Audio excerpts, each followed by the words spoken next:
F equals mass times acceleration, the most famous line in physics. A force, a mass, an acceleration. So what does it look like for a moving blob of fluid?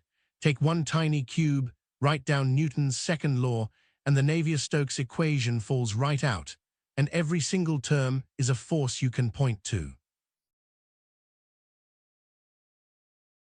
Here's our fluid, a tiny cube.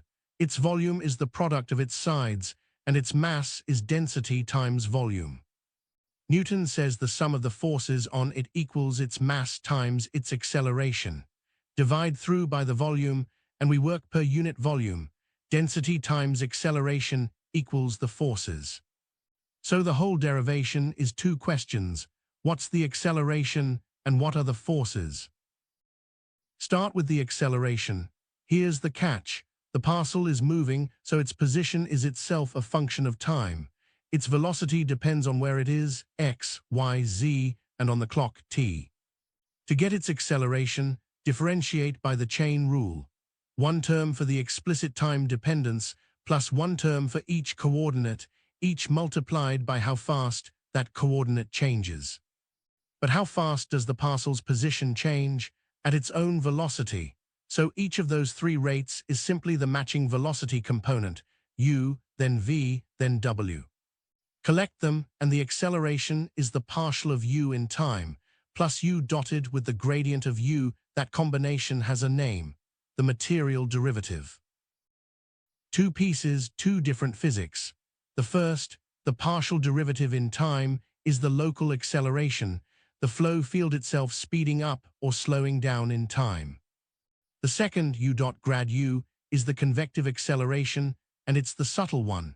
Picture steady flow through a narrowing nozzle, nothing changes in time, so the first term is zero. Yet a parcel still accelerates as it's squeezed into the narrow section because it moves into faster flowing fluid. That's pure convection. And notice, velocity multiplied by its own gradient. It's nonlinear. That single term is where turbulence lives and why this equation is so hard. Now the forces, and the first is pressure. Pressure pushes inward on all six faces. Look along x. The left face at position x feels pressure P and pushes the cube to the right. The right face, a small distance away, feels a slightly different pressure, P plus the rate of change across the cell, and pushes back to the left. Add them, the P's cancel, and what's left is minus the pressure gradient times the volume. Per unit volume, that's minus the rate of change of pressure in x, do the same in the other two directions, and the net pressure force is minus the gradient of P. The meaning is simple. Fluid gets pushed from high pressure toward low. Second force, viscosity, friction between the parcel and its neighbors. A fluid resists differences in velocity. The Laplacian, grad squared u, measures exactly that, how much the parcel's velocity differs from the average of the fluid around it. If your neighbors are faster on average, they tug you along. Slower, they hold you back. Multiply by the viscosity, and you get mu grad squared u. The effect is diffusion, momentum spreads, and velocity differences smooth out, the same way heat flows from hot to cold. The full derivation runs through the viscous stress tensor. That's a video of its own. One force left, the easy one, gravity. The weight per unit volume is just density times g. Now put the pieces together.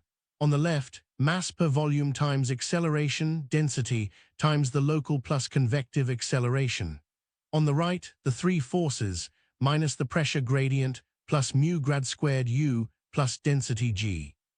And that is the Navier-Stokes equation, not a wall of symbols, Newton's second law, written for a parcel of fluid. So read it the way you'd read F equals mass times acceleration. Left side, inertia, the parcel's mass times its acceleration. Right side, the three forces that push it, pressure, friction, gravity. Every term earns its place. And all the difficulty, all the turbulence, hides in that one convective term. If you want where mu grad squared u really comes from, the stress tensor, or how that nonlinear term breeds turbulence, tell me in the comments.